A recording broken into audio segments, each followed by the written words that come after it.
جنازہ پڑھائی ہے، نماز جنازہ نے سارا مجمع نماز جنازہ پڑھی ہے، اور پڑھنے کے بعد وہ گھڑ سوار نے جب سلام پھیرا ہے، پھیرنے کے بعد گھوڑے پہ جب سوار ہو کر کے جانے لگے ہیں تو شمس الدین ترک پانی پتی نے فوراً جا کر کے گھوڑے کی لگام کو تھامی ہے، کہا حضور آپ جا رہے ہیں، یہ تو بتائیے آپ نے کس کا جنازہ پڑھایا ہے اور آپ ہیں کون؟ اس لیے کہ کل تاریخ لکھی جائے گی، مورخ ہم سے سوال کرے گا، ادیب ہم سے سوال کرے گا، اے شمس الدین ترک پانی پتی یہ تمہارے مرید تھے، تم اس کے مرید تھے،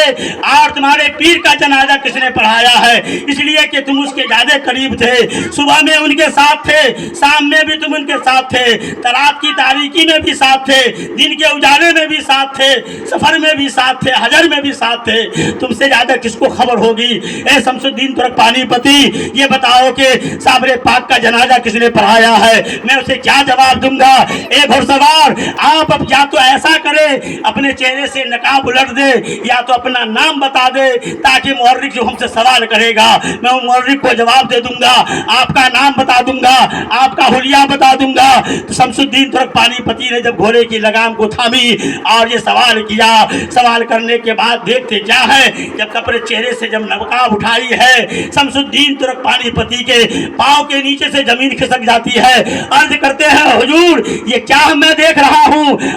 آپ کو گھوڑے پر بھی دیکھ رہا ہوں، آپ صحیح ہیں یا وہ قبر میں وہ جنازے میں لیٹے ہوئے ہیں وہ صابر پاک ہے؟ تو صابر پاک عرض کرتے ہیں تم وہ جو دیکھ رہے ہو وہ بھی صحیح ہے اور گھوڑے پر جو دیکھ رہے ہیں وہ بھی صحیح ہے۔ سبحان اللہ سبحان یہ صابر پاک رحمۃ اللہ علیہ اپنا مرنے کے بعد اپنی وفات کے بعد اپنا جنازہ پڑھانے کے لیے آئے تھے، عرض کیا شمس الدین ترک پانی پتی تم بھول گئے، تم نے مجھ سے سوال کیا تھا کہ حضور فنا کیا ہے اور بقا کیا ہے؟ یہی تو تمہارے سوال کا جواب ہے، وہ جو تابوت میں لیٹا ہوا ہے وہ فنا ہے، وہ فانی ہے، فنا ہو گیا، اور تم جو گھوڑے پر سوار دیکھ رہے ہو یہ بقا ہے، یہ باقی رہنے والا ہے۔ یعنی گویا اللہ کی رضا جوئی میں جو زندگی بسر کریں گے، اللہ کی مرضی کے مطابق زندگی بسر کریں گے تو اللہ ایسی زندگی عطا کر دے گا، حیات جاودہ